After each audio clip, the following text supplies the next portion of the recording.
Welcome, Phil. Thank you for joining us today. Of course. Thanks for having me.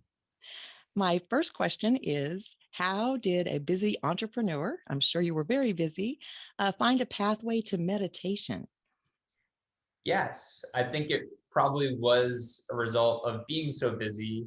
Of course, most people seek these things out when they have a need or something that's maybe a little bit broken in their lives. And I, for whatever reason, am always trying to be just a little bit above my limitations in terms of my schedule or my goals or whatever it is. That's just sort of what makes me happy and what makes me feel more alive. But I think the downside is that it's really hard to stay there.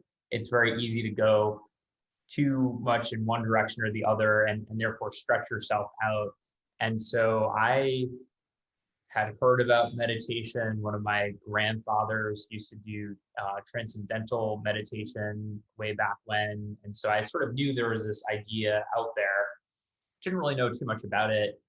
And to be honest with you, the Headspace app just made it super accessible for me to get started and have some sort of foundational, background and then actually start focusing on different things that I wanted to work on personally. Oh, excellent. Yeah, Andy Puddicombe's done some great work, and I think those apps, are, especially when you're first starting out, are super helpful because you don't have to try to work at anything at first. You can just follow along and kind of get a feel for it, and it's very effective. So that's great. So I know that you speak on other podcasts, for instance, about things like how to juggle work and life. One of the biggest challenges that we hear from leaders is that they are having a hard time because their plates are way too full. And Mhm. so I was wondering if you could share your experience or expertise in that. Sure. So I work from home and I try to have a very integrated sort of philosophy because my professional life is very important to me. It's almost like a hobby or a passion in addition to being the way that I can, afford my rent and stuff like that. I try to be pretty mindful about my schedule and how different physical and mental spaces should be separated. And so, for example, this is my home office. I'm in here when I'm working. I'm not in here when I'm reading a book or hanging out with friends or really doing anything else.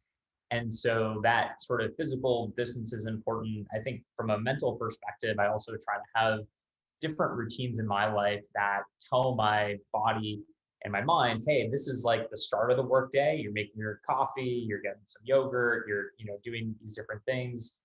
And then this is the end of the workday. I guess it's food related as well. You're starting to make dinner. Maybe you're calling a friend or a family member to catch up. You're sort of transitioning out of that slightly higher stress, like go, go, go. Hey, I've got this email, I've got this meeting, I've got this thing sort of mentality. And so that's been pretty important for me.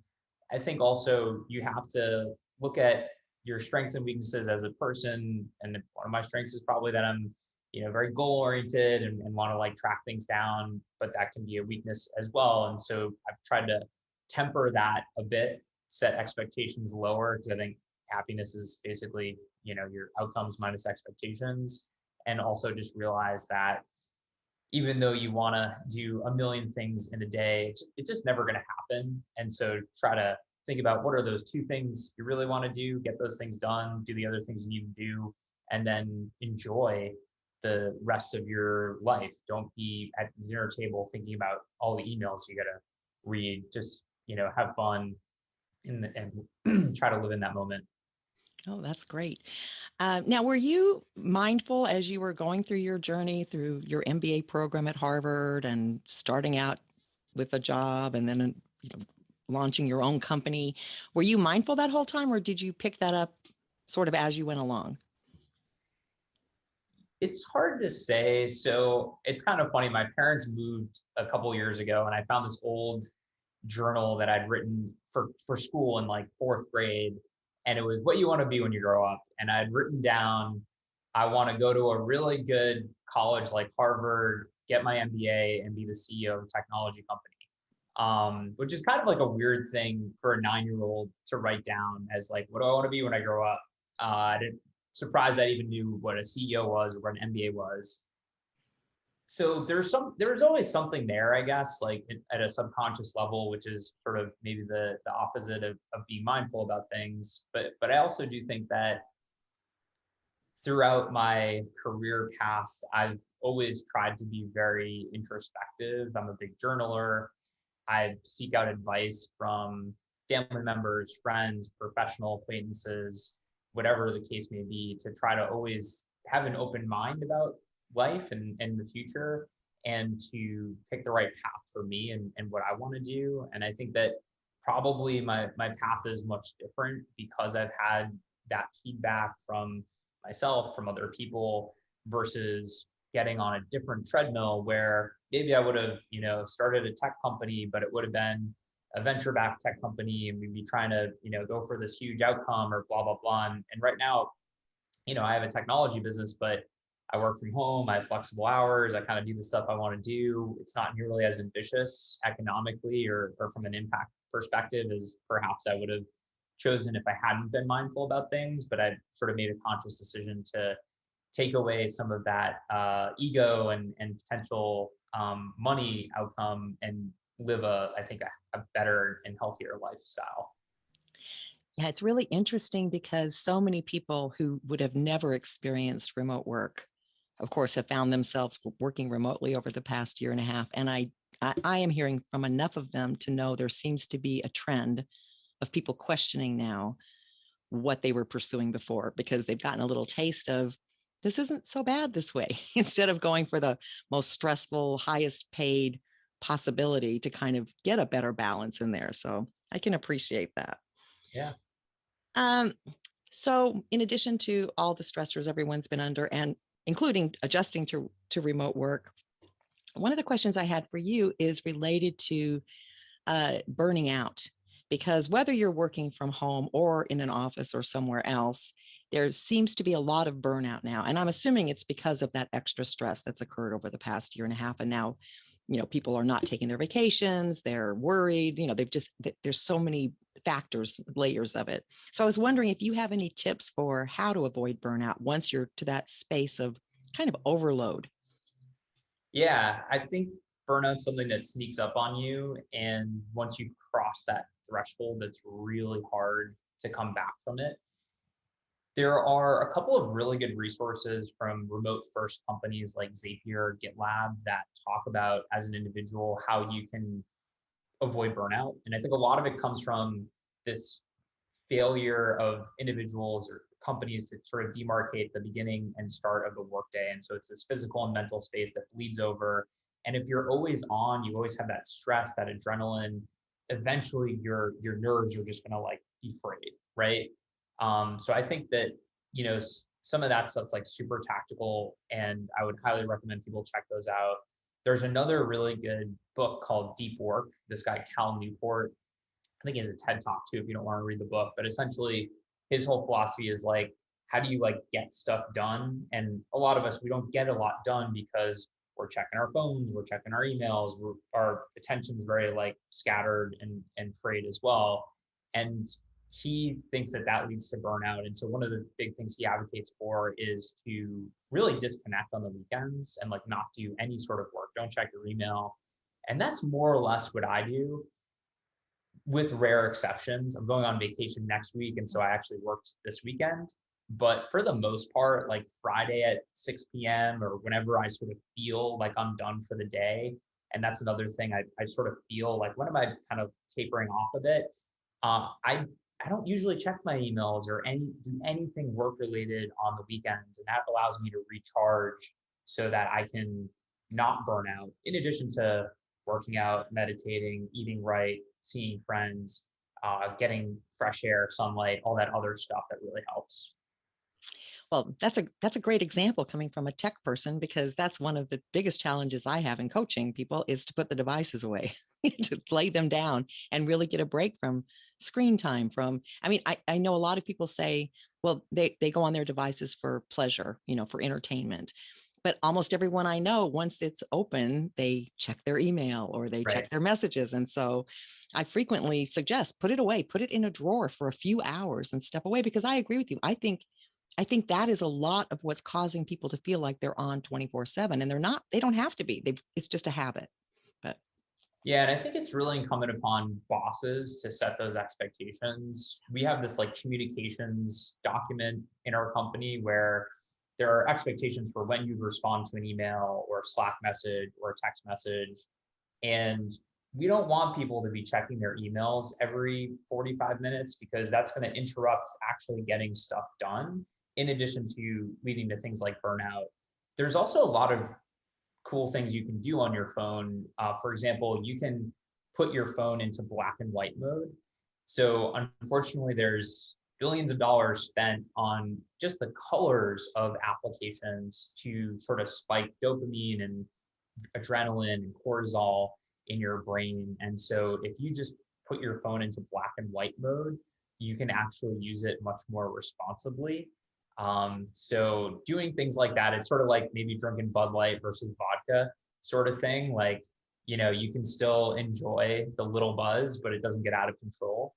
And so there's lots of little tactical things, and there's tons of advice on the internet about how to sort of have a more healthy relationship with your electronic devices that I recommend. well, that's great. That's a great tip. So I think one thing I would want to ask you, because you seem to be a little bit dichotomous, right? You're in technology, and it's all about, drive and goals and devices and software and, whatever it is. But that seems to be a very driven industry. And at the same time, you seem to have a really good idea of the need for balance and for enjoying the rest of life and not just work. And so I'm wondering if you could share, or if you're willing to share, like, do you meditate every day? And do you have a suggestion for our listeners as to, if they've not meditated before, how you either eased or jumped into that practice? I know you used Sure. Headspace, but I mean, did you do it once a day, 5 times a day? Did you do anything after that? I did it probably 5 days a week. Right when I got up in the morning, I was single at the time, and I would just sort of, on my bed, like put it on sometimes for 3 minutes, sometimes for 5 minutes. I was very intimidated to do anything longer than that. And eventually I built up that time where now I've done, hour-long meditations. And the first time I did that was in a group setting. There's a cool place in Cambridge, Massachusetts, where you can go pre-COVID, and they'll do group meditations, which was, I think, for whatever reason, it was just easier to do those longer periods in that setting. And now my practice is to probably do 4 to 5 20-minute sessions per week. There are stretches where I'll go, 15 days in a row doing it every single day. And there's days, or there's stretches where I go 5 or 6 days in a row without doing it once. And I can tell the difference in both ways, in a really big way, actually. When I'm meditating, like, I just see the world so much more clearly. I'm not as emotional. I'm much more objective. I'm much more rational. I'm happier. I'm a better, friend, partner, all these things, business owner.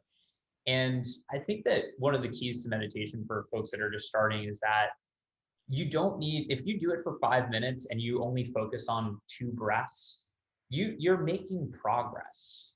Sometimes when I meditate for 20 minutes, like, I will daydream, my brain's all over the place, and like, I only focus on like 3 or 4 breaths. And the first couple of times that happened to me, I was so angry. I'm like, you just wasted 20 minutes. What's wrong with you? But it still had a similar impact later in my day. And so now if I go through 20 minutes and I'm not really present during that time, it's not wasted time. It's actually still impactful. It's maybe like, doing a light workout versus doing your high intensity workout, but you're still going to get your heart rate up and, move your muscles and get those endorphins going. Oh, I appreciate that, because I think it is hard. People have an expectation that they're supposed to do it well. They're supposed to be good at it. And Yeah. all of us have those days where, it just doesn't work well, but it is the practice of sitting. It still does make an impact. And I agree with you too. There's a big difference between the way I am in the world on the days that I meditate versus the days I skip it thinking I'm saving time or, I'm too busy or something. So Yeah. absolutely true. To make Excellent. it just like one quick example is last week, for whatever reason, I meditated once or twice, and something happened with our business on Friday that was very stressful. And I was so stressed out. We had dinner with friends on Friday night and we had brunch on Saturday. And like, I just wasn't really there. I didn't really enjoy it as much. And then I meditated on Saturday and I meditated on Sunday, and nothing's really changed about that like business situation. But I'm just like much more like optimistic. I've figured out a couple ways of maybe, remedying this situation. It's just a much healthier mindset. And it took 40 minutes, which is sometimes I think about like, I watch an hour-long TV show, and because sometimes meditation is like, oh my gosh, 20 minutes, like when am I going to find the time? And it's like, well, did you spend 20 minutes on Twitter, on Instagram, on, you know what I mean? Like those things are not going to have as big of an impact for you. It's slightly harder to start meditation, but it's going to be a much more impactful for your life. So Yeah, it's always funny when I get in those conversations with people where they say I don't have time. And so then I'll say, well, do you go on Instagram? Do you go yeah, on Twitter? Do you watch any television? You can right. just replace that time. But at the same time, there's lots of ways you can learn mindfulness with what you're already doing. And then I Yeah, think sometimes the more mindful you get, then meditation may be a little easier too, because you've already learned to sort of go inward and pay attention to the thoughts. I really appreciate your sharing your wisdom with us today, because I do know that anyone in a position of leadership, especially these days, the pressure is intense to be on the go, busy all the time, looking busy all the time. And so I really appreciate your perspective where it's not necessary. We can get a lot done and still enjoy life and take care of ourselves, because I think mindfulness and meditation, the health benefits alone make it worth trying. But I really appreciate talking to someone who really is, I'm sure your plate is very full and you still do it. So it's a great example. Thank you. of course. Yeah. Thanks for having me. Thanks for the great conversation.